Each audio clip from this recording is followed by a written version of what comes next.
When you have a scheme like this, you have more linebackers and DBs back there that can come down, and depending on what you're playing on out of that base defense, if you're bringing a DB down or a nickel down or whatever it is that you're doing, it gives them enough time to get out to come down as the play develops to go ahead and fill that gap, and it limits it.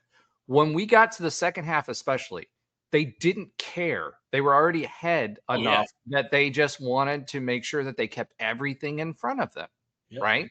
And that's what they did. And we still moved the ball. We were able to move the ball in this defense. It wasn't great. It wasn't a great defense. I mean, we still put over 413 yards of offense on the board. If I told you we had darn near 200 yards rushing and 400 yards of offense, you would think that we would win this game.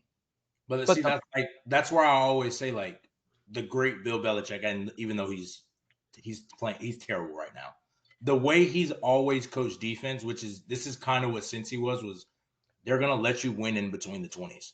Once you get in the red zone, they're shutting the door on everything then, because they're like, there's no more space to do it.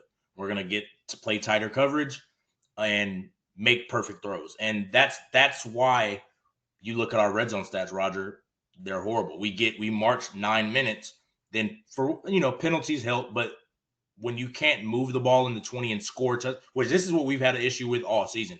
Once we get into the red zone, last season too. We can't score, and that's what they're like. You know what? We moved the ball. Well, it was for a different reason last year, though, right? So last year we had big plays that popped off, right? That was our whole offense. We get chunk yardage with plays.